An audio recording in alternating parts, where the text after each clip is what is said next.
Hi there and welcome if you are new to my channel, and if you're returning, welcome back. I'm Nas, and you're probably here because you're a bookworm or you're trying to improve your English, but you keep hesitating, and when it's time to speak, your brain goes blank, your confidence dips, and then your accent sounds like you are from three different countries. Well, what if I told you that there's a secret method that native speakers like myself use without even realizing it? The reason that I am an advanced, educated native English speaker, and there's a big difference between native English speakers and educated or advanced, just in your language. My superpower is that I'm a bookworm. I've always been a bookworm. And by reading, I exposed myself to a whole world of vocabulary, idiomatic language, ideas, and so much more. So this method will help you sound fluent. It will help you think fast. It will increase your vocabulary bank, and you're going to enjoy learning. And it's going to take you minutes, or if you watch the entire episode, an hour or so, but not months. And you're thinking, OMG, is this even possible? Yes, it is. Just try watching our short stories every week and let me know in the comments how it's going, because let's be honest, right up until this point, you've memorized word lists, right? You've watched grammar videos. Maybe you've watched some of my videos on my other channel. The link is in the description. And perhaps like me, for Italian, you've downloaded 3 apps that you forgot about 2 weeks later. But no matter how hard you try, you still can't speak the way you feel inside. You can't express your personality, your vibe, your ideas. Well, not fluently and not yet. So it's time to do something that actually works. Learn English through real storytelling, mimic the emotions, and if you want, repeat certain sections after me with rhythm. So that's where these short stories with Sherlock Holmes come in. He's mysterious, he's impossible to ignore, he's brilliant. And when you listen to his stories, when you are exposed to that beautiful language and vocabulary, which you might not understand, but which I'm going to debunk for you, I'm going to explain it to you, then you are going to absorb English like I did, like a sponge. That's how I became an advanced native English speaker. I'm from South Africa. Everyone's a native English speaker, but not everyone is great. So by the end of the story, what would you have achieved? Well, you'll have activated your English brain because you'll be listening for a long time.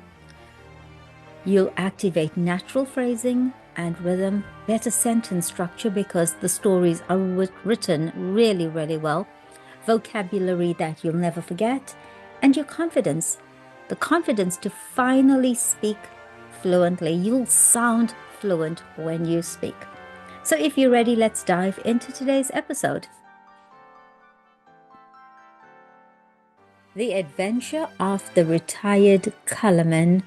Sherlock Holmes was in a melancholy and philosophic mood that morning.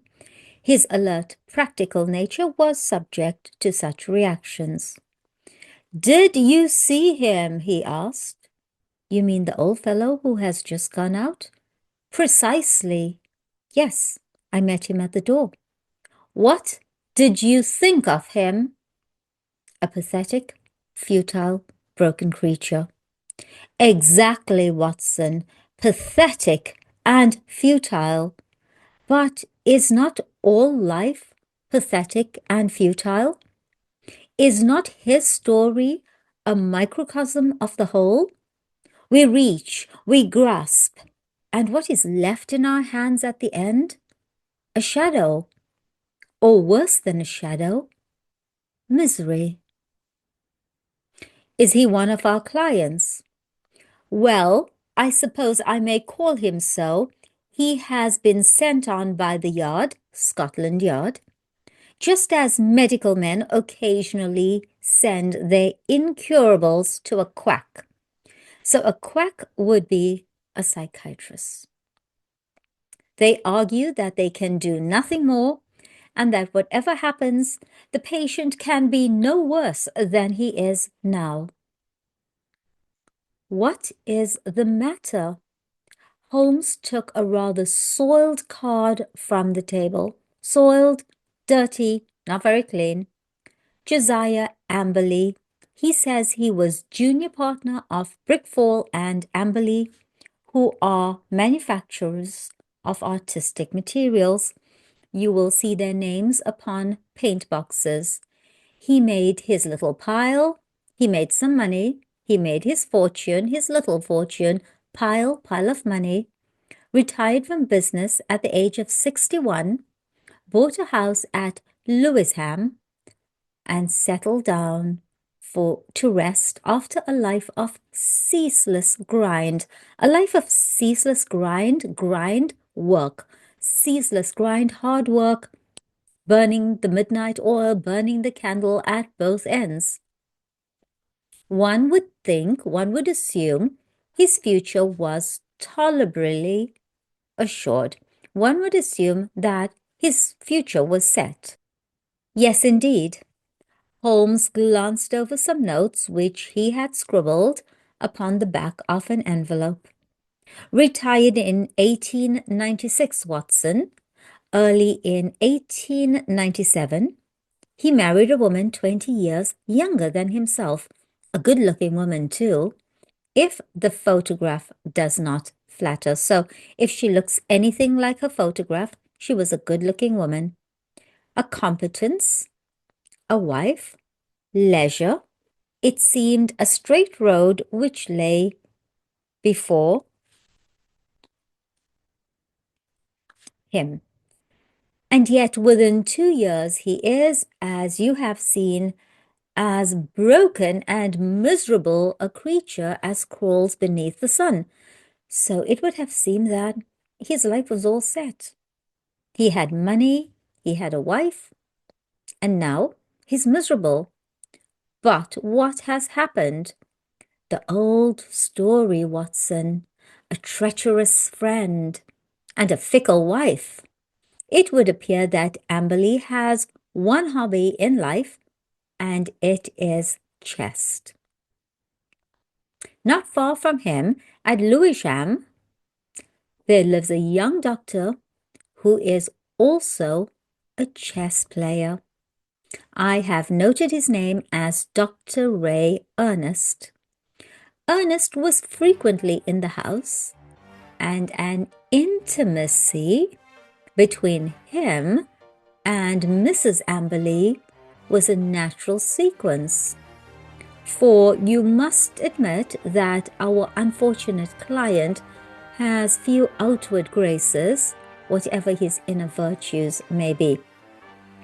So our client, this broken man, well, he wasn't exactly this dynamic, sexy,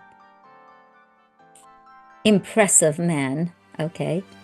And he played chess that was his hobby, with this doctor who often came to his house, met his wife, and guess what? Things happened. Oops. The couple went off together last week. Oops, they ran away. Destination untraced. Ooh, this is nice. This is dramatic. What is more, the faithless spouse, so the wife who was cheating, carried off the old man's deed box, title deeds of all his properties, as her personal luggage, with a good part of his life savings within. She scammed him. She robbed him. Can we find the lady? Can we save the money? Interesting.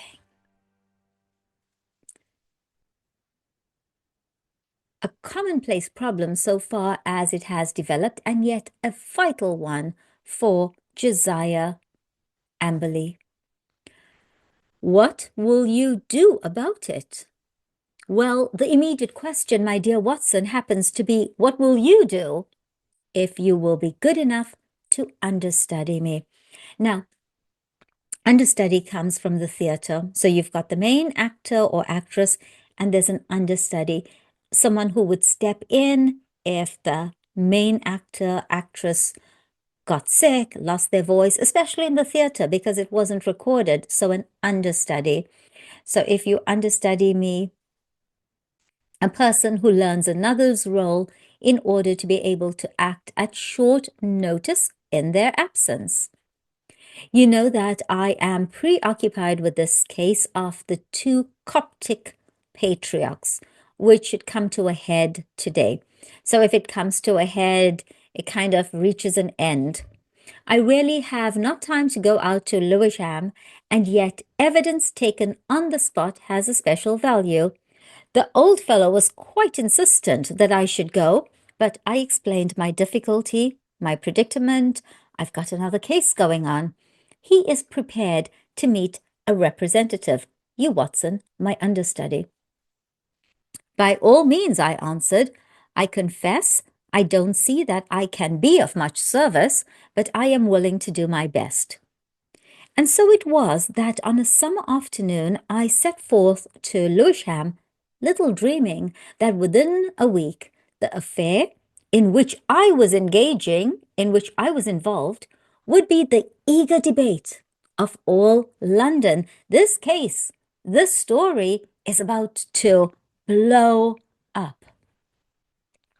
It was late that evening before I returned to Baker Street and gave an account on my mission. So I gave a report on what I had done.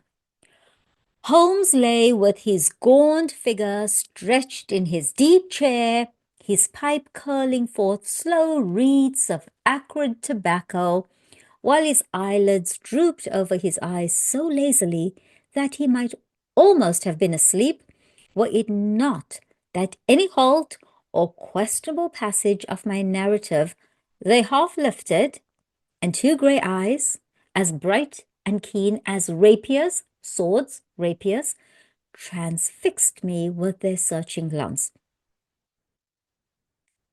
It might have seemed like he was asleep, but then suddenly he would get up and he would stare at me when I said something. The Haven is the name of Mr. Josiah Amberley's house, I explained. I think it would interest you, Holmes. It is like some penurious patrician who has sunk into the company of his inferiors. Two interesting words here. So penurious means extremely poor, poverty-stricken. So a penurious old tramp characterized by poverty, and patrician, an aristocrat, a nobleman. So a poor nobleman, wow, that's interesting, who has sunk into the company of his inferiors.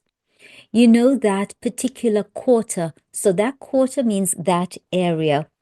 The monotonous brick streets, the same, monotonous. When you speak, do you have a monotonous tone? Is it flat, monotonous? Or do you vary your tone? So monotonous would be boring, flat, the same. The weary, the tired suburban highways, right in the middle of them, a little island of ancient culture and comfort, lies this old home, surrounded by a high, sun-baked wall, mottled with lichens and topped with moss, the sort of wall— Cut out the poetry, Watson, said Holmes severely. I note that it was a high brick wall. Exactly. I should not have known which was the Haven had I not asked a lounger who was smoking in the street. Someone who was lounging in the street. Okay. I have a reason for mentioning him. Why am I talking about this lounger? And let's look at the precise definition for lounger. It is not the chair. It is not the chair. It's a person spending their time lazily or in a relaxed way. He was tall, dark, heavily mustached, rather military-looking man. He nodded in answer to my inquiry and gave me a curiously questioning glance which came back to my memory a little later. I had hardly entered the gateway before I saw Mr. Amberley coming down the driveway. I only had a glimpse of him this morning, and he certainly gave me the impression of a strange creature. But when I saw him in full light, in the daylight, his appearance was even more abnormal, not normal, strange. I have, of course, studied it, and yet I should be interested to have your impression, said Holmes. He seemed to me like a man who was literally bowed down by care. His back was curved as though he carried a heavy burden. Yet he was not the weakling that I had first imagined, for his shoulders and chest have the framework of a giant, though his figure tapers away, narrows down into a pair of spindle legs. So he's got skinny legs. Left shoe wrinkled, right one smooth. I did not observe that. No, you wouldn't. I spotted his artificial leg. But proceed. I was struck by the snaky locks of grizzled hair which curled from under his old straw hat, and his face with its fierce, eager expression and deeply lined features. Very good, Watson. What did he say? He began pouring out the story of his grievances. So telling me everything. When you pour out, imagine this rain pouring out. Okay, beautiful word. He didn't just tell me, he poured it out. This image of it all flowing out of him. We walked down the drive together, and of course I took a good look around. I have never seen a worse kept place. The garden was all running to seed. If something's running to seed, it's in disrepair. It's awful. Running to seed. Giving me the impression of wild neglect in which the plants had been allowed to find the way of nature rather than of art. So it wasn't this beautiful landscaped, curated garden. It was just a hot mess. How any decent woman could have tolerated such a state of things, I don't know. The house, too, was slatternly to the last degree, so slatternly, unkempt, dated, dirty, untidy. But the poor man seemed himself to be aware of it and to be trying to remedy something, fix something. For a great pot of green paint stood in the center of the hall, and he was carrying a thick brush in his left hand. He had been working on the woodwork. He took me into his dingy sanctum, and we had a long chat. Of course, he was disappointed that you had not come yourself. I hardly expected, he said, that so humble an individual as myself, especially after my heavy financial loss, could obtain the complete attention of so famous a man as Mr. Sherlock Holmes. So he assumes that Sherlock Holmes didn't come because now he's not rich, he's poor. I assured him that the financial question did not arise. No, of course, it is art for art's sake with him, said he, but even on the artistic side of crime, he might have found something here to study. And human nature, Dr. Watson, the black ingratitude of it all. When did I ever refuse one of her requests? Was ever a woman so pampered? And that young man? He might have been my own son. He had the run of the house. And yet see how they have treated me. Oh, Dr. Watson, it is a dreadful, dreadful world. He's definitely pouring his heart out. That was the burden of his song for an hour or more. He had, it seems, no suspicion of an intrigue. He had no idea that she was planning to run away with this young doctor chess player. They lived alone, save for a woman who comes in by the day and leaves every evening at 6. So there's a housekeeper. On that particular evening, old Amberley, wishing to give his wife a treat, had taken 2 upper circle seats at the Haymarket Theatre. At the last moment, she had complained of a headache and had refused to go. He had gone alone. There seemed to be no doubt about the fact, for he produced the unused ticket which he had taken for his wife. "That is remarkable, most remarkable," said Holmes, whose interest in the case seemed to be rising. "Ooh, he's now interested in the case. Pray continue. Please continue, Watson. I find your narrative most arresting, interesting, intriguing. Did you personally examine this ticket? Did you not, perchance, by chance, take the number?" "It so happens that I did," I answered with some pride, like I did the right thing. "It chanced to be my old school number, 31, and so it stuck in my head." "Excellent, Watson. His seat then was either 30 or 32. "Quite so," I answered with some mystification. I was confused now. "And on B row." "That is most satisfactory. What else did he tell you?" "He showed me his strong room, as he called it, so his safe.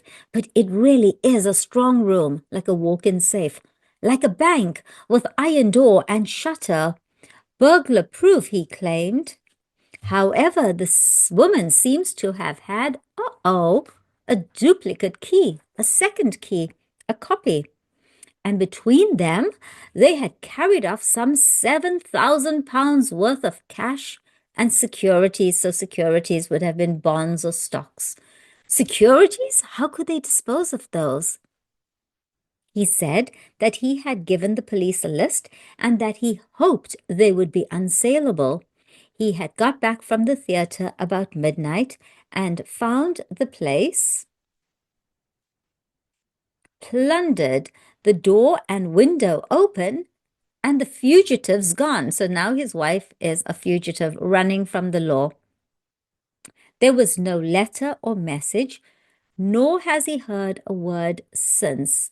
He at once gave the alarm to the police. So he contacted the police immediately. Holmes brooded for some minutes. "You say he was painting. What was he painting?" "Well, he was painting the passage, but he had already painted the door and woodwork of this room I spoke of. Does it not strike you as a strange occupation in the circumstances? Don't you think it's strange that he's painting the house just after his wife has run away?" And Watson says, "One must do something to ease an aching heart." Oh, he's heartbroken. He's trying to distract himself. That was his own explanation. That's what he told me.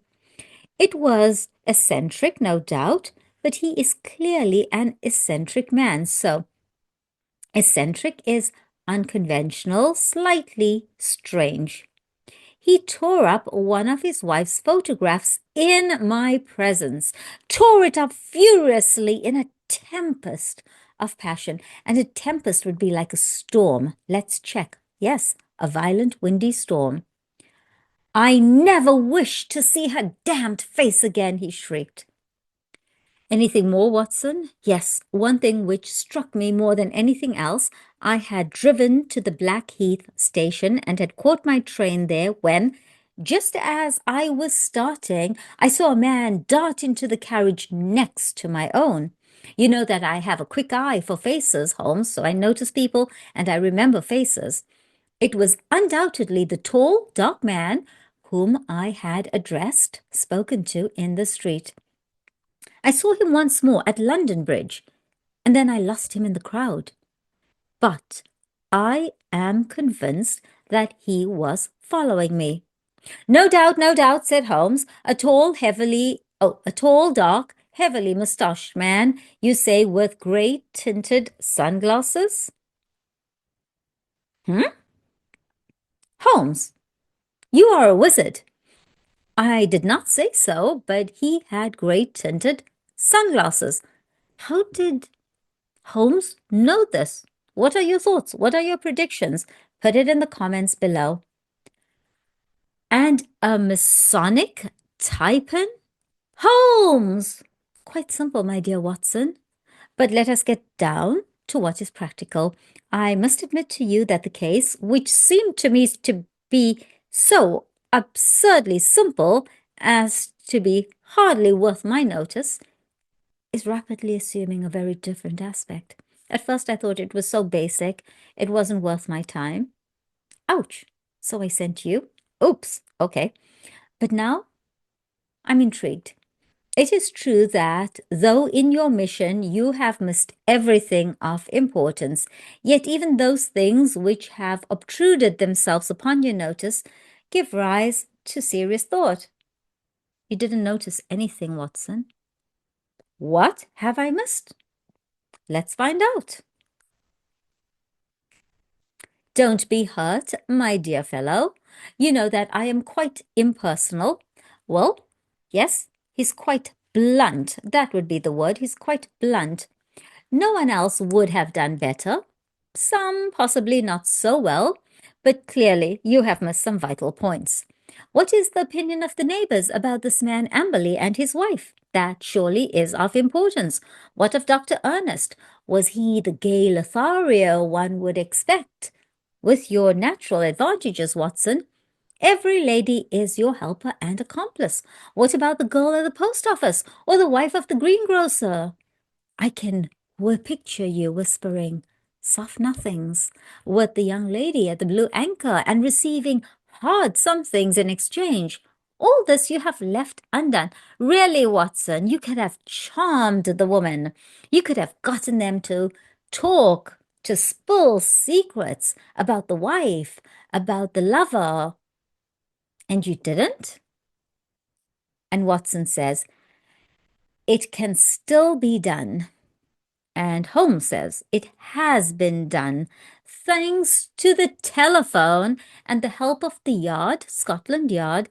I can usually get my essentials without leaving this room. As a matter of fact, my information confirms the man's story.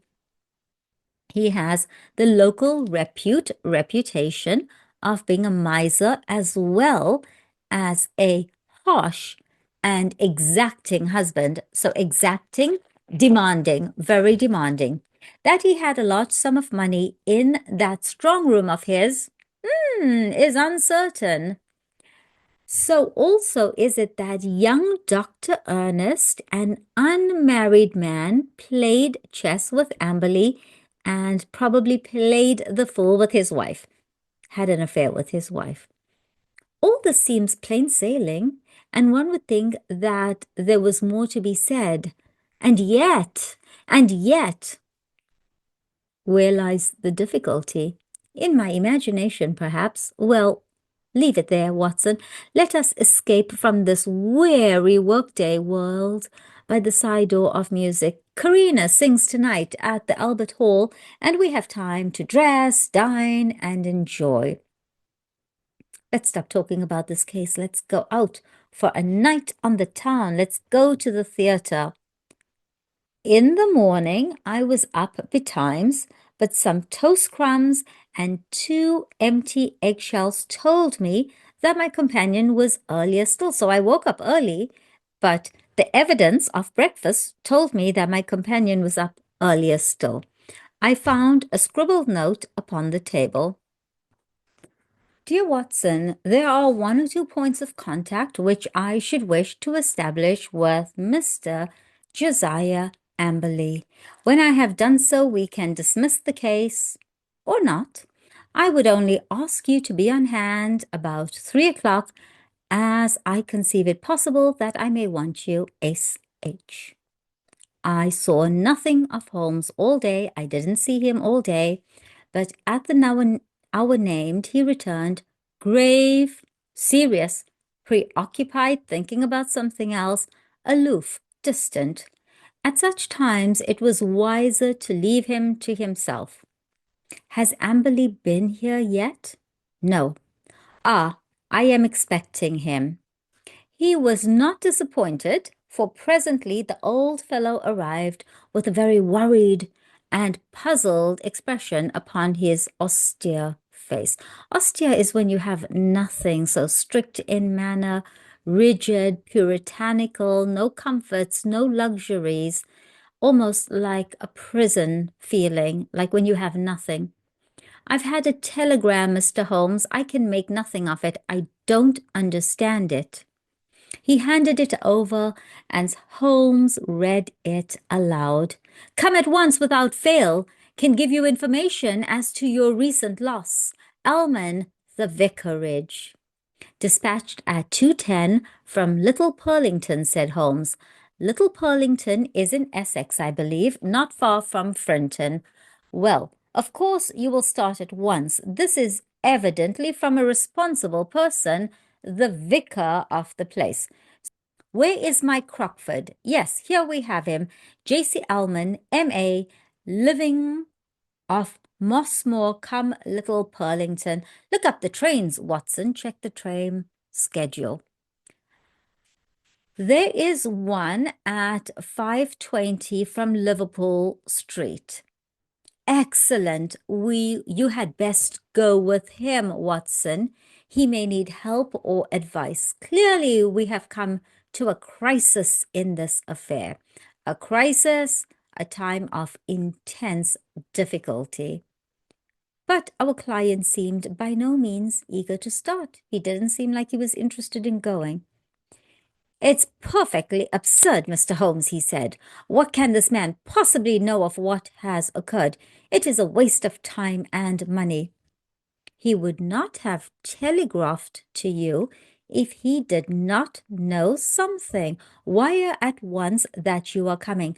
Wire, send a telegram. We are talking about a good few years ago, before social media and text messaging and WhatsApp. So people sent wires, telegrams.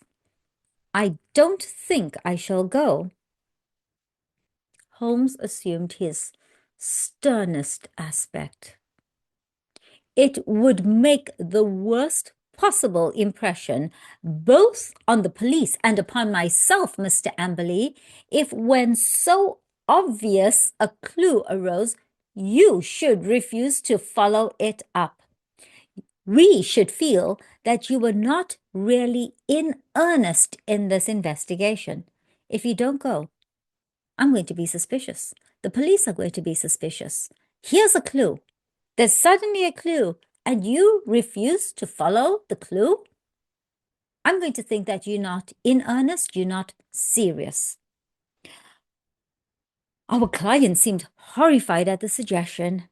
Why, of course I shall go, if you look at it in that way, said he. On the face of it, what the impression, it seems absurd to suppose that this person knows anything, but if you think, now let's see if this works on the face of it. Now, it only checks single words. So on the face of it, on first appearances, when you just consider it. So, I do think, said Holmes with emphasis, and so we were launched upon our journey. Holmes took me aside. He pulled me to one side before we left the room and gave me one word of counsel. One word of counsel? Did you guess advice? Perfect. Which showed that he considered the matter to be of importance. Whatever you do, see that he really does go, said he. Should he break away or return, get to the nearest telephone exchange and send the single word, bolted. I will arrange here that it shall reach me wherever I am. Bolted, what does bolted mean? Ran. Bolted, he ran.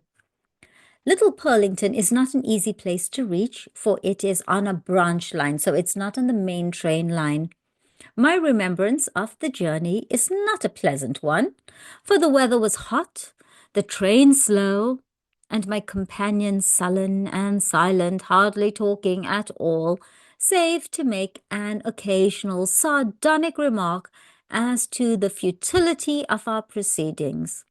When we at last reached the little station, it was a 2-mile drive before we came to the vicarage, where a big, solemn, rather pompous clergyman received us in his study.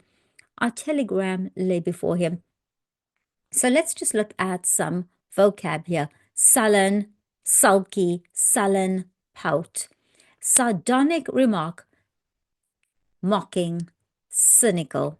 Okay.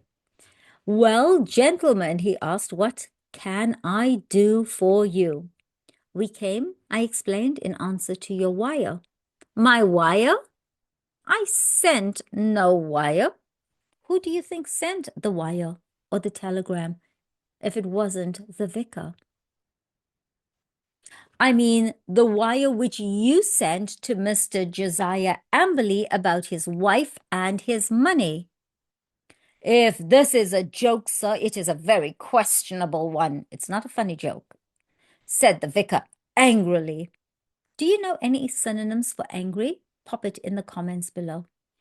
I have never heard of the gentleman you name, and I have not sent a wire to anyone.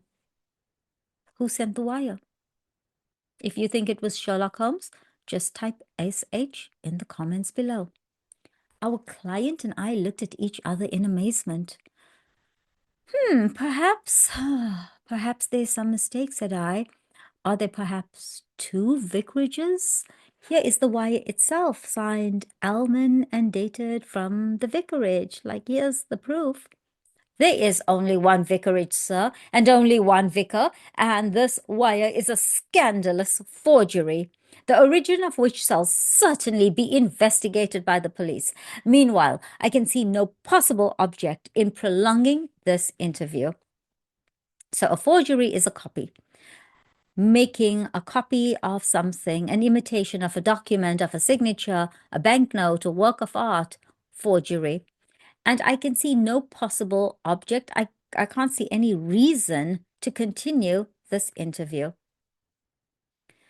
So, Mr. Amberley and I found ourselves on the roadside in what seemed to me to be the most primitive village in England. Primitive, like very, very basic, okay?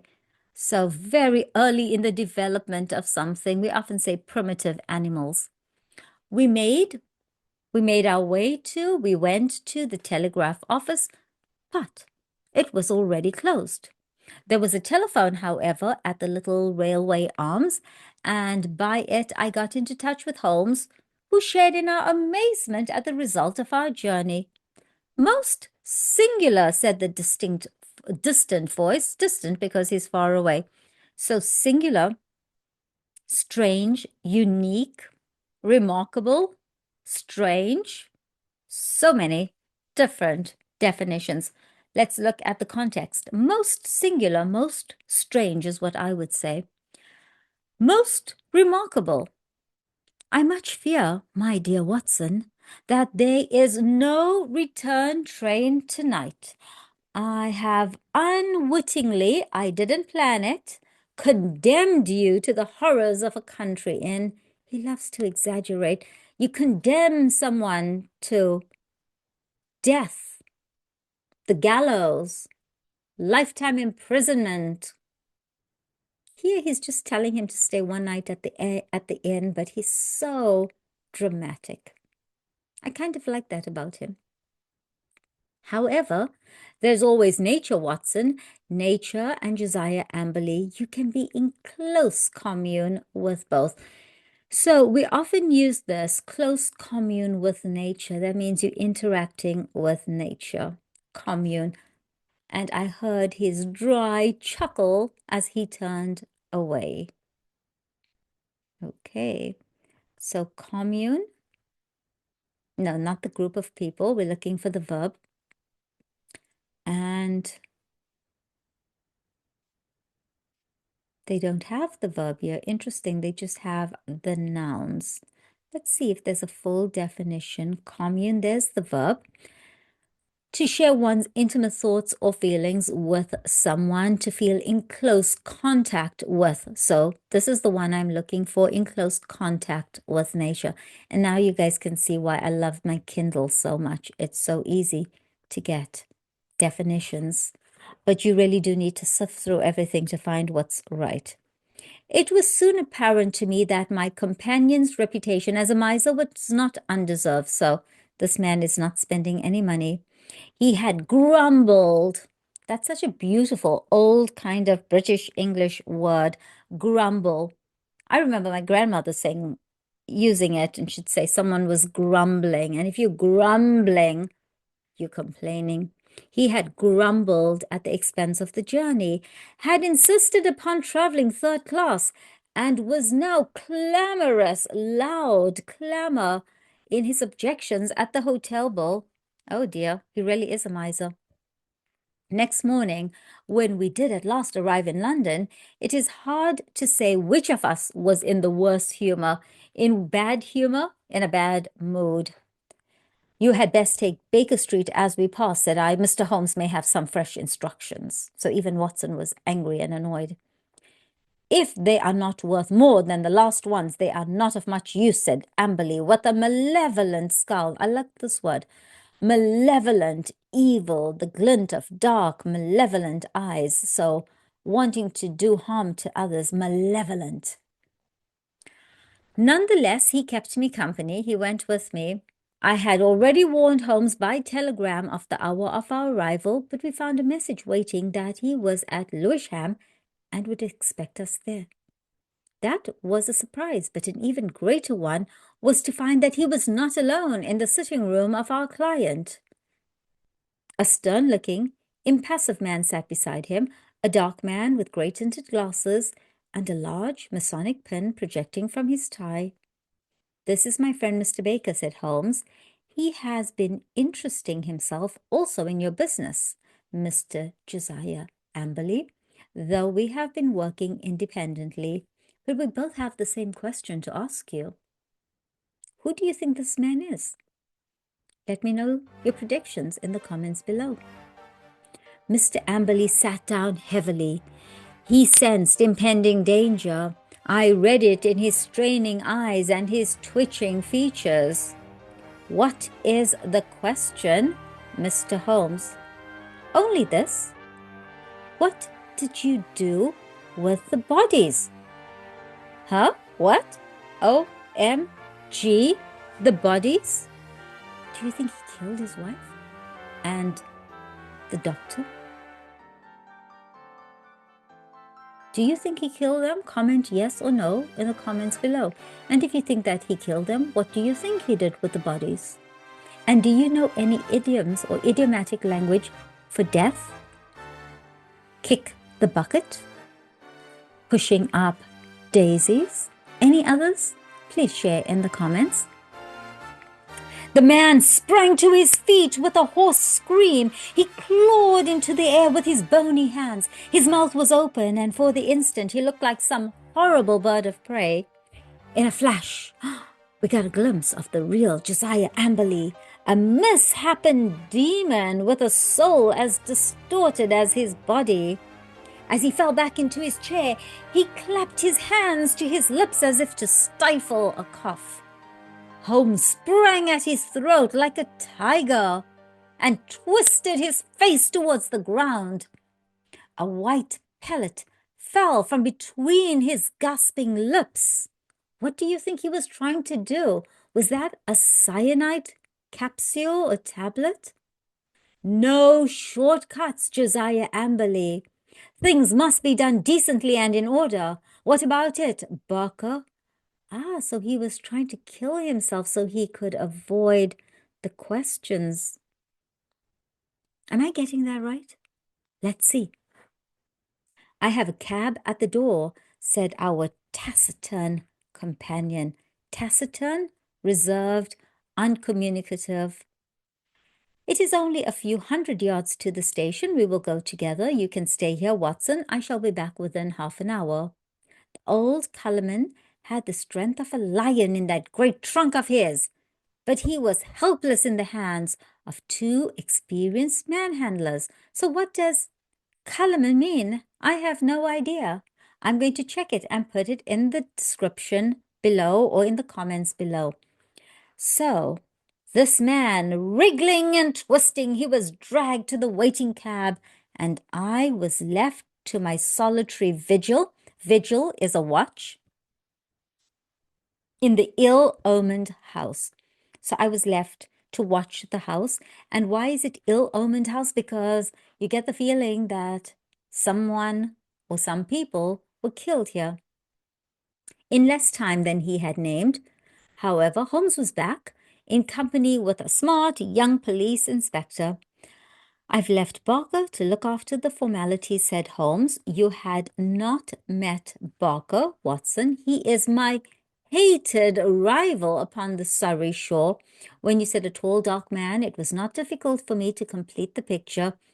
He has several good cases to his credit, has he not, Inspector? So this Barker guy is also a detective, a sleuth, Sherlock Holmes, private investigator, detective. So this guy is his rival, his competition.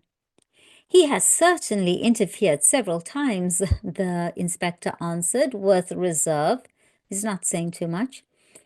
His methods are irregular, no doubt, like my own.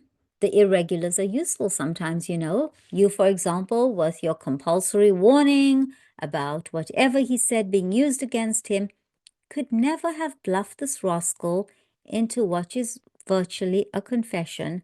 So sometimes we have to use less normal methods. We have to use methods that are creative. Perhaps not, but we get there all the same, Mr. Holmes. Don't imagine that we had not formed our own views on this case and that we would not have laid our hands on our man. You will excuse us for feeling sore when you jump in with methods which we cannot use and so rob us of credit. So if someone's feeling sore, they're feeling hurt, they're feeling annoyed, but it's more like hurt. We don't like it. You came in, you used methods that the police are not allowed to use, and then you solve the case and you get the credit simply because you are coloring outside the lines, you're working outside of the law, you're doing things which we as policemen cannot do. Our hands are tied. We have to follow protocol. That's basically what he's saying. There shall be no such robbery, Mackinnon. I assure you that I efface myself from now onward. And as to Barker, he has done nothing save except what I told him. If you've been watching my short stories with Sherlock Holmes, you now know what save means, right? And the inspector seemed considerably relieved. That is very handsome of you, Mr. Holmes. And he doesn't mean handsome in the physical sense. He means very kind of you.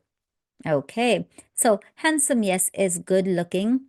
And they don't have it here. You've just got to read it in context.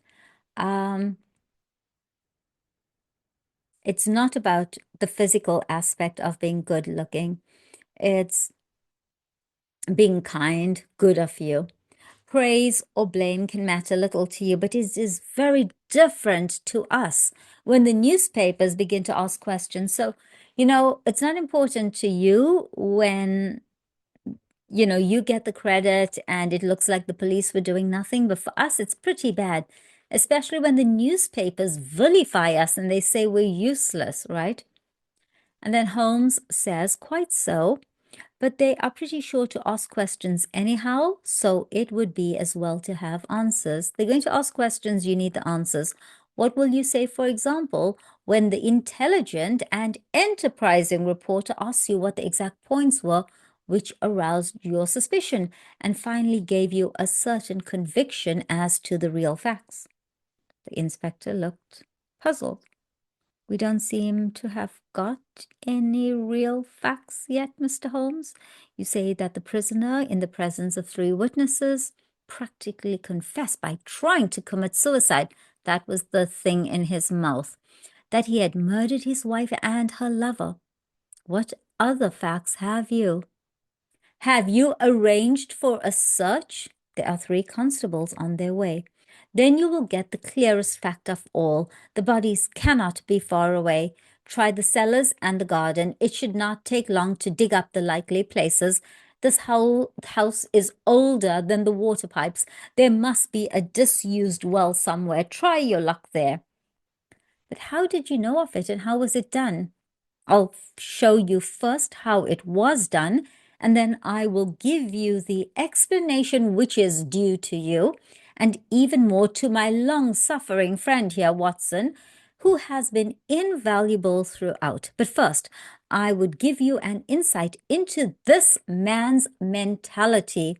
It is a very unusual one, so much so that I think his destination is more likely to be Broadmoor than a scaffold. Broadmoor Prison is a place for mentally insane, okay? And a scaffold would be a hanging, so death. So he's more likely to be found guilty by insanity. That would be his defense. He's insane. That's why he did it.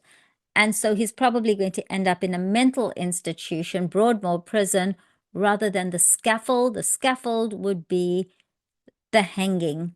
The scaffold is removed and the person goes poof, hanged, dead.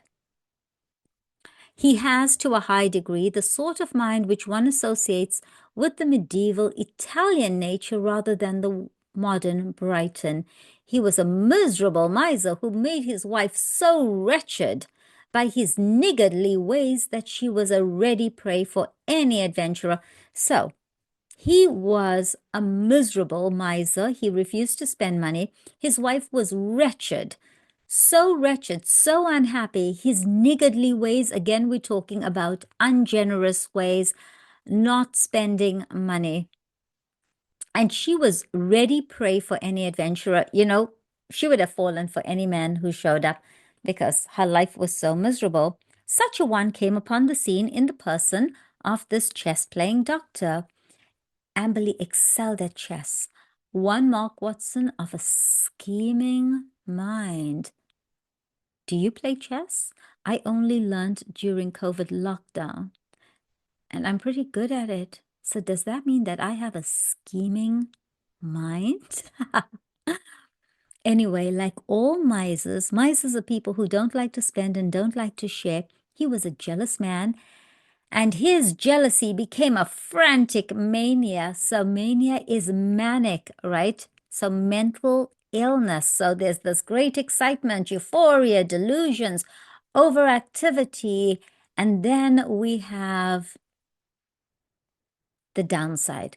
Rightly or wrongly, we don't know if they were actually having an affair, but he suspected an intrigue, an affair, that she was cheating. He determined to have his revenge, and he planned it with diabolical cleverness. Come here. Now, diabolical. I love this word.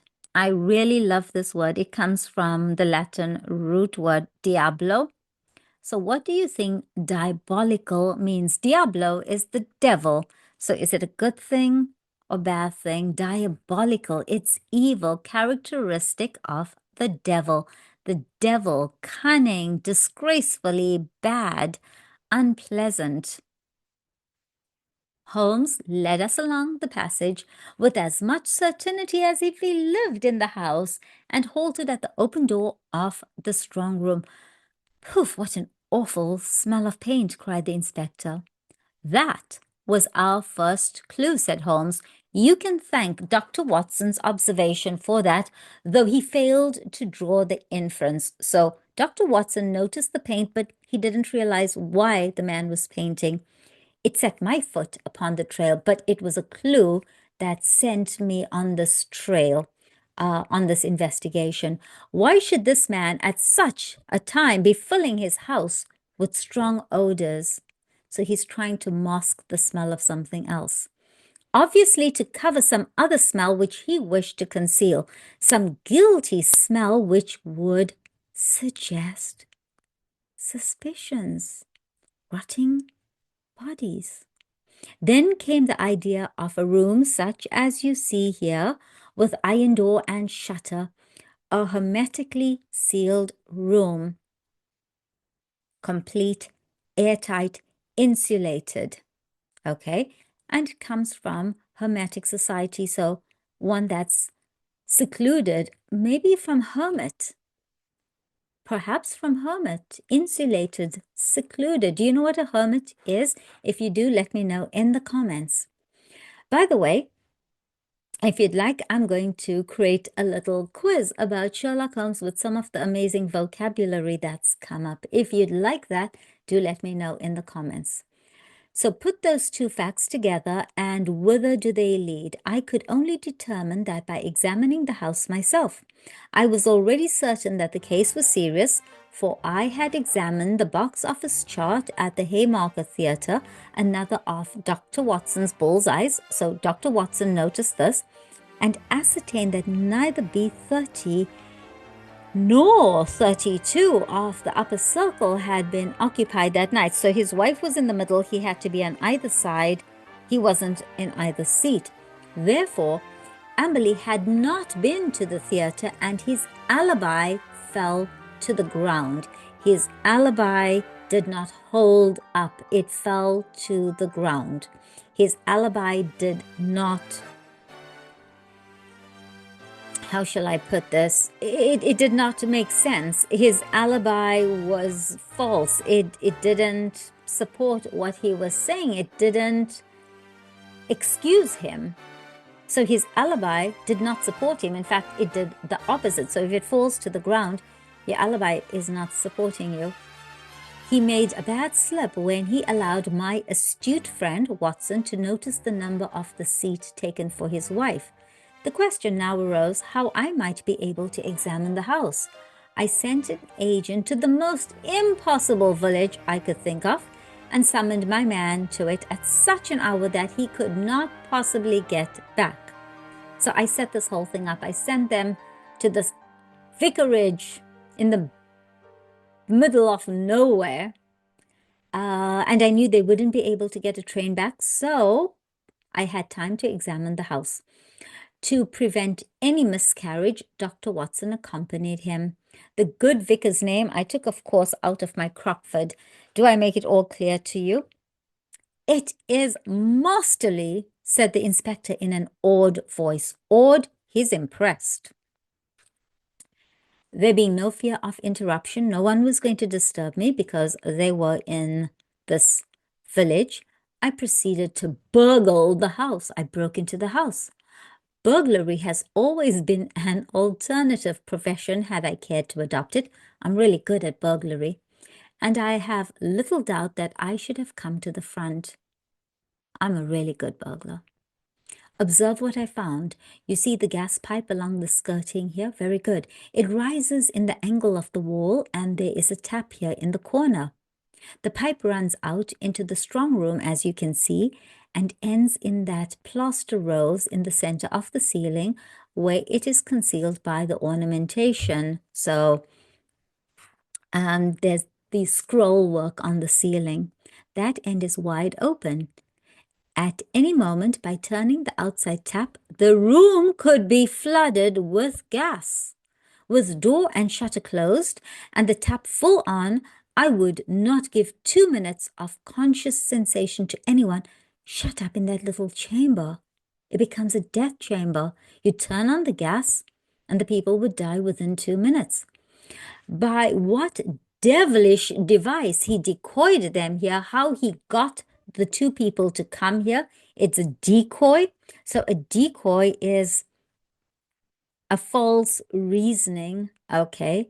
It's a sense of, it just comes down to being false, a decoy. So how he got them here, I do not know, but once inside the door, they were at his mercy. The inspector examined the pipe with interest. One of our officers mentioned the smell of gas, said he, but of course the window and door were open then, and the paint, or some of it, was already about. He had begun the work of painting the day before. according to his story. But what next, Mr. Holmes? Well, then came an incident which was rather unexpected to myself. I was slipping through the pantry window in the early dawn when I felt a hand inside my collar and a voice said, "Now, you rascal, what are you doing here?" When I could twist my head round, I looked into the tinted spectacles of my friend and my rival, Mr. Barker. It was a curious foregathering and set us both smiling. We hadn't expected that. It seems that he had been engaged by Dr. Ray Ernest's family to make some investigations and had come to the same conclusion as to foul play. He had watched the house for a few days, for some days, and had spotted Dr. Watson as one of the obviously suspicious characters who had called here. He could hardly arrest Watson, but when he saw a man actually climbing out of the pantry window, there came a limit to his restraint. Of course, I told him how matters stood, and then we continued the case together. Why him? Why not us? So the policeman wants to know. Why did you collude with Barker and not the police? Because it was in my mind to put that little test, which answered so admirably. I fear you would not have gone so far. So he says, you guys, the police, you wouldn't have crossed the line. The inspector smiled. Well, maybe not. I understand that I have your word, Mr. Holmes, that you step right out of the case now and that you turn all your results over to us. Certainly, that is always my custom. That's what I always do. Well, in the name of the force, the police force, I thank you. Well, in the name of the force, I thank you, the police force. It seems a clear case, as you put it, and there can't be much difficulty over the bodies. I'll show you a grim little bit of evidence, said Holmes, and I am sure Amberley himself never observed it. You'll get results, Inspector, but always putting yourself in the other fellow's place. Put yourself in someone else's shoes. Excellent. And thinking what you would do yourself. It takes some imagination, but it pays. Now, we will suppose that you were shut up in this little room, had not 2 minutes to live, but wanted to get even with the fiend who was probably mocking at you from the other side of the door. What would you do? So if you were one of those two people locked in the room with the gas on, you knew you were going to die, you knew this diabolical person on the other end had done it to you, what would you do? What would you do? I'd love to know. Let me know in the comments. Write a message. Exactly. You would like to tell people how you died. No use writing on paper. That would not be seen. If you wrote on the wall, someone might rest upon it. Someone might see it. Now, look here. Just above the skirting is the bottom part of the wall, between the floor and the wall, is scribbled with a purple indelible pencil. That's all. What do you make of that? Well, it's only a foot above the ground, 30 centimeters. The poor devil was on the floor, dying when he wrote it. He lost his senses before he could finish. He was writing, "We were murdered." That's how I read it. If you find an indelible pencil on the body, we'll look out for it, you may be sure. But those securities, clearly there was no robbery at all. And yet he did possess those bonds. He owned those bonds. We verified that. You may be sure he has them hidden in a safe place. When the whole elopement had passed into history, so once this whole big story about his wife running away had become old news, he would suddenly discover them and announce that the guilty couple had relented, had changed their minds, and sent back the plunder, what they had stolen, or had dropped it on the way. When you plunder, you steal. Plunder, beautiful, beautiful verb. But here it's used as a noun, the plunder, the stolen goods. You certainly seem to have met every difficulty, said the inspector.